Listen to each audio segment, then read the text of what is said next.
They asked, have you written your speech yet? And I said, no, I don't write speeches.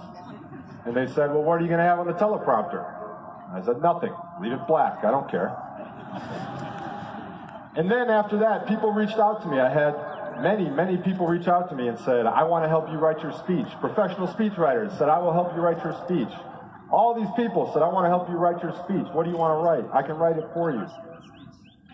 And my response was, and I hope I'm right, I think they asked me to be their speaker because they want to hear what I have to say. Not what you have to say. Thank you. Not what a speechwriter can write for me, not what I can sit down and write out over the course of multiple months, what I think you want to hear. I think and I hope that you want to hear what I've learned throughout my time, and what the University of Wisconsin taught me, what my career has taught me, what some of the things that I've been through in my life have taught me. One person on social media, who I assume is here today, even reached out and said, how dare you? I worked for 4 years for my degree. How dare you not prepare for your speech? First off, calm down. Okay? Calm down. I got it. All right? Just because I didn't write a speech down does not mean that I didn't prepare. I spent time watching YouTube videos of many commencement speeches from many different people. Just like you, I read a whole lot of Wikipedia pages. And last night I crammed it all in and wrote something down on this little piece of paper. But I am prepared. I did think it through. And when I was watching those videos, I learned a lot of different things. One thing that I saw was that a lot of people made lists of life rules and goals and things you should follow. And I thought to myself, I don't think I'm a list guy. I don't know if I'm going to write a list. I don't know if I want to. There's a lot of people in this audience that are a hell of a lot smarter than me. I probably shouldn't be telling them how to live life. And then I started to write my speech, and what I wanted to talk about, not write it, up here. Now, what I wanted to talk about was dream big, work hard. I started my foundation when I was at this university as a junior. I got a whole lot of help from the legal department at this school. They helped me work through the 501c3 paperwork. They helped me work through how to start a foundation. And dream big, work hard was my motto. Because I truly believe that you should have as big of dreams as you want in this world. Never let anybody tell you you can't accomplish those dreams. I once had a teacher who told me that my dream of one day playing in the NFL was unrealistic. Well, I love him. I also had people who believed in me, and those people helped me get to where I was. You should have as big of dreams as you want to have. Don't ever let anybody tell you otherwise. But to accomplish those dreams, you must be willing to put in the work. You must be willing to put in the time, the effort, the energy, the sacrifices that it takes to make those big dreams come true. And so as I sat there and I started going through what I wanted to say to you today and how I wanted to get my message across, I thought to myself, well, son of a gun, this sounds a lot like a list. So, what I have for you today is 4 lessons that I've learned about following your dreams. I've followed my dreams all the way to where I am today, and I have a whole lot more that I'd like to do. But along the way to this point, I've learned a lot, and I'd like to share that with you today. I grew up 45 minutes from this stadium in Pewaukee, Wisconsin. Okay, we don't have that many people in the town, okay? So I know. You're lying. Thank you. I appreciate it. When you're born in the state of Wisconsin, your childhood closet consists of 3 things. Green and gold, red and white, and camo. Maybe some blaze orange in 2019, I don't know. I had the obligatory Brett Favre jersey in my closet, but what I really gravitated towards was the red and white. I wanted to be a Wisconsin Badger. Truth be told, when I was young, I wanted to be a hockey player. I did the skate with the Badgers. I loved it. I wanted to be a hockey player here. As I grew older, it changed to football. I came to my first football game in 2005 in this stadium. I remember everything about it, just like I'm sure you remember everything about your first time on this campus or at this stadium. Hopefully I'm not involved because that's going to make me feel really old. Some guy here today brought a picture of me and he said he painted it when he was in 8th grade. That hurt. That hurt. I just turned 30 and I'm having a tough time dealing with it, guys. Oh, that's right. JJ's my age. Anyways, my first day here, when I came to the game, I did the tailgating. I can still smell the bratwurst. We played cornhole. The crisp was in the air. The leaves were changing colors. It's magical. It's truly magical, and I know that you all know what I'm talking about. When I walked into this stadium and I could hear the band playing, I could... Oh, all right, yeah. You guys. Shout out to LeCrone, huh? 50 years. Oh, yeah.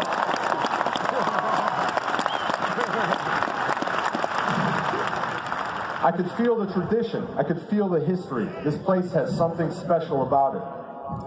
On that day, John Stocco in the fourth quarter with 25 seconds left in that end zone right there ran a quarterback draw to score a touchdown to beat Michigan. I remember I was sitting right over there in those seats, and I thought to myself, this is it. This is my dream. This is where I want to be. I'm a Wisconsin Badger. Unfortunately, the coaching staff didn't quite agree. They said I was too small to play tight end here. They didn't have a scholarship for me. In fairness, I was 6'5", and very skinny and lanky. I looked like one of those blow-up things at a car dealership. So, I went to Central Michigan. I started my career there as a tight end. I was a starter. We won the conference championship, but something always felt off. I felt like I belonged somewhere else. And I felt like that somewhere else was here. I wanted to be a Badger. I transferred in and I walked on to the university. Now, many people know the story that I delivered pizzas during that time to try and make a little money and help out. But not many people know this story because I'm pretty sure I've never told it publicly. I used to be, that year when I walked on in Wisconsin, I was a maintenance worker in this very stadium. You can ask, I swear to God, you can ask Dick, Daryl, Jeff. I don't know if they still work here. Some of them, I hope they're still with us. Best guys. I love them. No. It's inside jokes, you know, I mean. We would clean the seats, we would power wash the floors, we would paint the railings. And I specifically remember one day right up there in section AA, I was painting that railing. Yeah, I painted it, so don't mess it up. Right up there, we get a 15-minute break. And I was sitting there on my break, and I was looking out over the empty field. And I thought to myself, imagine running out of that tunnel. Imagine being on that field wearing that uniform. That is my dream. And every day, during spring practice, during training camp, I would go up to that office, see the balcony, 5 windows to the right of that. That was Charlie Partridge's office, my defensive line coach. I had switched over from tight end to defensive line. Every night at 10 p.m., after he was done with the starters, after he was done with his coaches' meetings, long after everybody went home, Coach Partridge would go over my scout team film with me, and he would show me where I should place my hands, how my footwork should look like, what to look for in opposing offenses. He taught me how to play defensive line. I tell you those stories for 2 reasons. One, to tell you what an honor it is to be here today. When I was sitting up there in Section AA painting those railings, I couldn't even have dreamed that I would be standing here in front of you as your commencement speaker. I also tell you that because it's the first lesson that I learned about chasing your dreams. The path to your dreams often never goes the way you imagine it will. When I dreamed about coming to Wisconsin, I dreamed about getting a scholarship out of high school. I dreamed about starting early on in my career and going and winning Rose Bowls. There were no obstacles. There were no challenges. Of course, I'd have to do the workouts and do the schoolwork, but I did not imagine making minimum wage painting railings in the stadium at Camp Randall as a walk-on. And that's my message to you. Even to this point in your life, you may not have imagined how your college career would go. Maybe you didn't start here. Maybe you didn't start in the major you finished in. Maybe there were some tough times, some adversity, some obstacles along the way. But here you are, accomplishing one of your dreams. It will be difficult.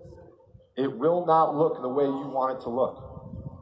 But in the end, if you stay focused, if you stay true, if you have the passion for your dream, you will get there, no matter how difficult that path may be. And that leads me to my second lesson that I learned, and that's that nobody accomplishes their dreams alone.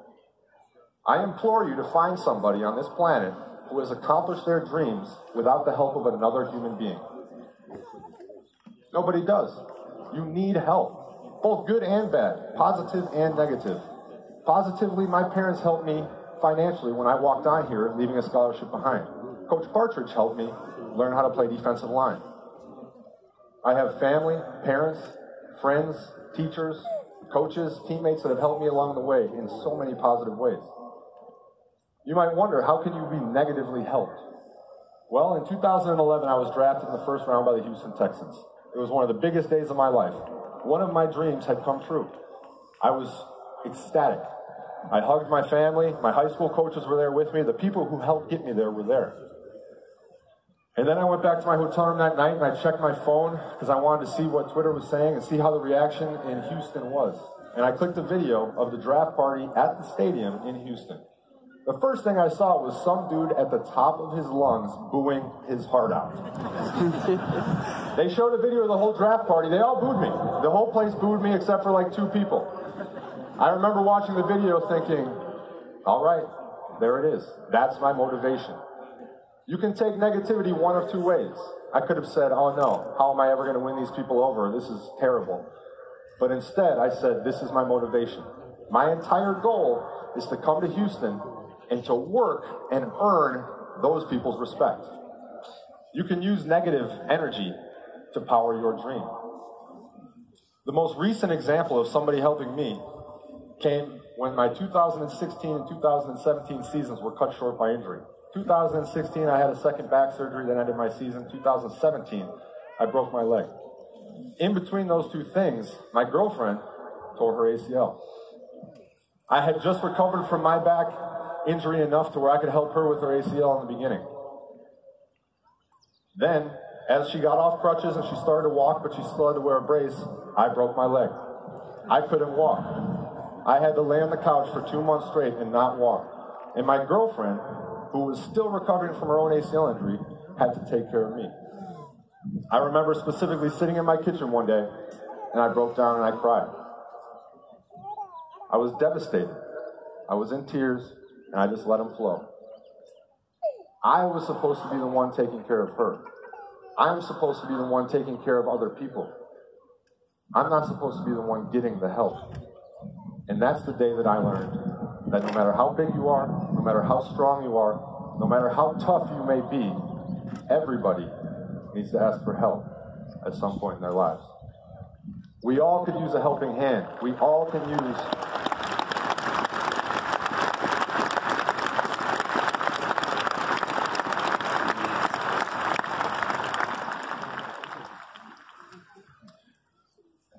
can help somebody else. On the path to your dreams, you will not do it alone. You will need the help of somebody else. Don't be afraid to ask for it. Whether it's personal, professional, whatever it may be, don't be afraid to ask for help. And also, don't be afraid to lend a helping hand to others. There's no reason we can't all accomplish our dreams, and we can't all help each other accomplish our dreams. The third thing that I realized was that just as you can learn from chasing your dreams, you can also learn from your nightmares. In 2017, August, one of the biggest storms in U.S. history hit Houston. The city was underwater, there was flooding, people were losing their homes, people were stranded. My team was in New Orleans. We were flying back and we got diverted to Dallas. We were stuck in Dallas and we couldn't get home. On TV, we watched as the streets we drove on, the houses we knew, everything was underwater. We had families stranded back there. Teammates had wives, children stranded in their homes. There was nothing we could do. We felt helpless. I felt helpless. The city I love, the city that supports me, was in need, and I could not help them. I got my cell phone out, I sat in that hotel room, and I asked social media if it would help me raise $200,000. I knew what I would do with $200,000. I was going to buy food, water, diapers, and paper towels. I was going to help in any way I could. I knew how I was going to do that. Then it started to go up a little bit. And it started to go up and up and up. And in the end, it was over $41 million. I'm going to be honest with you, I didn't know what I was going to do with $41 million.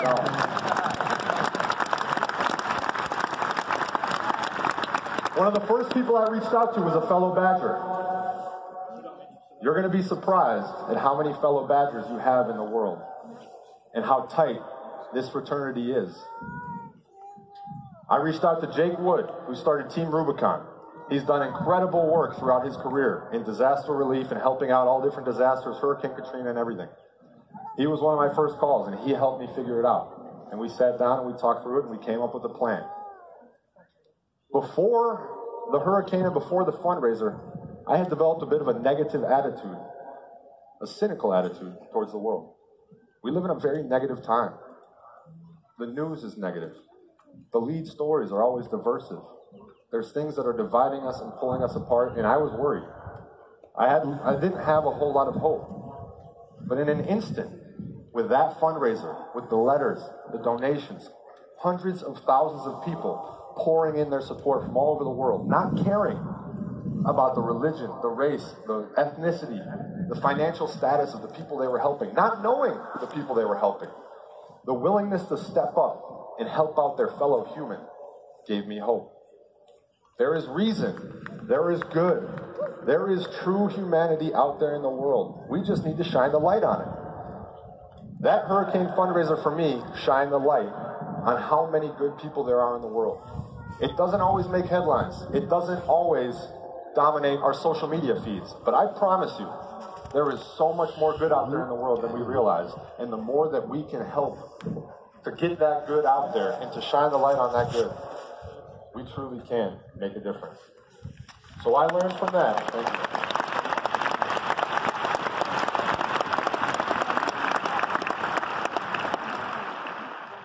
I learned from that even on your darkest days, even throughout your nightmares, when the sky is literally falling, you can learn from it. You can grow from it. There is a silver lining that you can find. I implore you, as you go through your journey and you chase your dreams, be sure to find those silver linings on your darkest days. There are going to be nightmares. I wish I could say there aren't, but it's just the truth. You're going to go through some very difficult times as you navigate these waters moving forward. When you go through those tough days, when you go through those difficult times, remember to learn something from them. Remember that you can rise above them. And remember that there is an opportunity to grow. The final thing that I learned from chasing my dreams is that I have a whole lot more left to learn. I know that I don't know everything. Nobody in the world has all the answers. They can lie to you and say that they do. They can post on their social media and act like they have a perfect life, but nobody does. There's a lot that have great lives, and I'm fortunate enough to be one of them. But nobody is perfect. Nobody has it all figured out. When you came to Madison, you may have had an idea of what you wanted your major to be, but I'm sure a lot of you didn't. When I sit here and I think about what I want to do after my football career someday, some days I think I have all the answers. Some days I know exactly where I want to go and what I want to be. Other days, I sit there with my cup of coffee, I stare blankly, and I think, what the hell am I going to do with my life? I'm sure you've all been there. You're at a point right now where you have your entire life ahead of you. You just earned a degree from one of the best universities in the country, and you have an entire world and so many opportunities sitting in front of you. You may not know what your dream is.